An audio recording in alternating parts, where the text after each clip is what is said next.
बाक्सानि तामुलपुराव drugs उदां खालामनायनि थांखिजों बीजेपी दोलोआ सांग्रांथियारि मटरसाइकेल रेली खुंदों।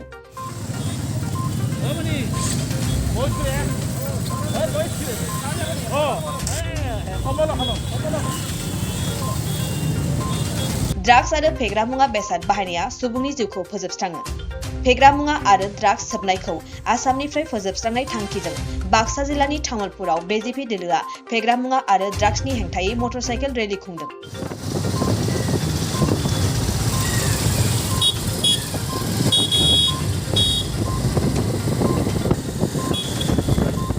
बीटीआरनि मावफुं सोद्रोमा अरूप कुमार देआ बाइक रेलीखौ बेखेवनानै बुंथियो दि आसाम रायजो आरो बीटीआरखौ ड्राग्स आरो फेग्रा मुवा उदां खालामनाय थांखिजों सरकारा ड्राग्सनि हेंथायै गोख्रों बिफाव लाबोगासिनो दं। ड्राग्सनि हेंथायै बाइक रेली हाबाफारियाव एमसीएलए बिजित गोरा नार्जारी, हेमन्त कुमार राभा, तामुलपुर जिल्ला बीजेपीनि आफादगिरि बेक्टर कुमार दास मोनहाबो बाहागो लादोंमोन।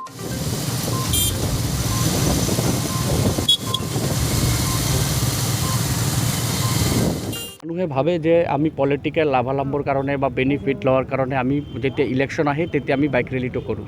আমাৰ ব্যক্তিগত লাভ ল'বৰ কাৰণে মই ইলেকশ্যনত থিয় হৈছোঁ বা ইলেকশ্যন আহিছে দলৰ হাতৰ কাৰণে বাইক ৰেলীটো জেনেৰেলি পতা হয় মানুহে ভাবে। কিন্তু আমি এনেকুৱা ভাবা নাই, আমি ভাবিছোঁ যে সমাজ গঢ়ি তোলাৰ কাৰণেও আমি ৰেলী কৰিম, আমি এৱাৰনেছ যাত্ৰা কৰিম। আজি মই অন্তৰৰ পৰা কথাটো ক'ব বিচাৰিছোঁ, মোৰো দুটা ল'ৰা আছে। যেতিয়া মোৰ দুটা ল'ৰা জন্ম হৈছে তেতিয়া ময়ো ভাবিছোঁ এজন অভিভাৱক হিচাপে যে মোৰ ল'ৰাটোক ডক্টৰ বনাম, ইঞ্জিনিয়াৰ বনাম, সপোন চাইছোঁ। এনেকুৱা প্ৰত্যেক মা দেউতাই ল'ৰা জন্ম দিয়াৰ সময়ত কিবা না কিবা এটা সপোন দেখে বা আশা কৰে। তাৰপিছত যেতিয়া সেই ল'ৰাবিলাক স্কুলত পঢ়া সময়ত বা কলেজত পঢ়া সময়ত এই যে বেয়া সংগত পৰি পেলাই ড্ৰাগছ এডিক্টেড হৈ যায়, নিজৰ জীৱন ধ্বংস কৰি দিয়ে, মেৰিটটো শেষ কৰি দিয়ে, নিজৰ কেৰিয়াৰটো শেষ হয়, সমাজখনো ধ্বংস কৰি দিয়ে। এজন বেয়া হোৱাৰ লগে লগে আৰু মানুহ আৰু ল'ৰা যে বহুত ধ্বংসৰ পৰা আগবাঢ়ি যায়, এইবিলাক বন্ধ হোৱাৰ কাৰণে আমি সজাগতা নকৰিছোঁ। কাৰণ ড্ৰাগছ সেৱন কৰিলে কেতিয়াও আমি আগবাঢ়ি যাব নোৱাৰোঁ, আমাৰ দেশখন ধ্বংস হৈ যাব। কাৰণ আমাৰ বহুত এনেকুৱা টেলেণ্টেড ল'ৰা ছোৱালী মানে ভাবোঁ যে ইণ্ডিয়াত আছে যে আমাৰ দেশৰ সুনাম কৰিব পাৰিব। আজি চাইণ্টিষ্টেই হওক, ডক্টৰেই হওক বা যিকোনো ক্ষেত্ৰতেই হওক বা খেলুৱৈ হওক, প্লেয়াৰ হওক, আমাৰ ইণ্ডিয়া কিন্তু বহুত আগবাঢ়ি আছে। সেইকাৰণে আমাৰ মুখ্যমন্ত্ৰী ডাঙৰীয়া তেখেতে এটা মানে পদক্ষেপ লৈছে যে নিচামুক্ত অসম হ'ব লাগে, লগতে নিচামুক্ত ভাৰত। তো আমি যিহেতু বিটিআৰ কাউন্সিল, বিটিআৰ চৰকাৰ, সেইকাৰণে আমিও বিচাৰোঁ যে আমাৰ বিটিআৰ নিচামুক্ত বিটিআৰ হ'ব লাগে। সেইকাৰণে নিচামুক্ত বিটিআৰ, নিচামুক্ত অসম আৰু লগতে নিচামুক্ত ভাৰত গঢ়ি তুলিবৰ কাৰণে আমি সকলোৱে আগবাঢ়ি আহিব লাগিব। মই আহ্বান কৰিছোঁ সকলো বিটিআৰবাসী ৰাইজক, সকলোৱে আমি আহোঁ, বলক আমি নিচামুক্ত বিটিআৰ গঢ়ি তোলোঁ, আমাক সহায় কৰক, আগবাঢ়ক, আমি সমাজত এৱাৰনেছ যাত্ৰা চুৰু কৰোঁ। এৱাৰনেছ নকৰিলে কোনো মানে বস্তুৰ পৰা আমি মানে মুক্ত নাপাওঁ। কাৰণ কি, যদি আজি চুগাৰ ডায়েবেটিছৰ কথা ক'ব যাওঁ, আজি আমি জানো যে যদি আমি মিঠা বস্তু সেৱন কৰোঁ তেনেহ'লে চুগাৰটো হৈ যাব। তো আমি যদি সজাগ থাকোঁ যে মিঠা বস্তু আমি বেছি নাখাওঁ তেনেহ'লে চুগাৰটো নহয়।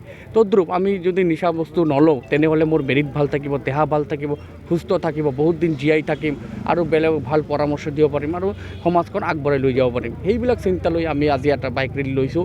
সকলো যুৱক ইয়াতে আহি উপস্থিত হৈছে, বহুত ভাল লাগিছে। বহুত মানুহ, বহুত ল'ৰা ইয়াতে আগভাগ লৈ আছে। যেতিয়া আমি বাইক ৰেলীৰে আগবাঢ়ি যাম, শ্লোগান দি যাম নিচামুক্ত বিটিআৰ, তেতিয়া সকলোৱে ক'ব যে নহয় সমাজত এটা ভাল মেচ আমি দেখি পাইছোঁ। এই বিজেপি চৰকাৰৰ নেতৃত্বাধীন, মুখ্যমন্ত্ৰী ডাঙৰীয়াৰ নেতৃত্বাধীন, আমাৰ বিটিআৰ চৰকাৰৰ নেতৃত্বাধীন যে এই যে পদক্ষেপ আমি লৈছোঁ, আমি কিন্তু 17টা বছৰ এনেকুৱা পদক্ষেপ বা কোনো চৰকাৰৰ পৰা কিন্তু চাব পৰা নাই। তো যি নহওক আমি সকলোৰ এইটো মানে কোঅপাৰেশ্যন বিচাৰিছোঁ। আহক আমি সকলোৱে মিলি এখন ধুনীয়া সমাজ গঢ়ি তোলোঁ, নিচামুক্ত সমাজ গঢ়ি তোলোঁ, নিচামুক্ত বিটিআৰ কৰি তোলোঁ, যাতে আমাৰ ল'ৰাৰ মধ্যে ফাউণ্ডেশ্যন ষ্ট'ন হৈ গ'ল। এতিয়া আমাৰ ডিপিআৰ নিৰ্মাণ হৈ আছে। Without DPR we can not start our civil work. So it is already sanctioned and just DPR is going on, and after preparation all DPR, I think within very few time, even within 2 months or 3 months, the construction of medical college will be started.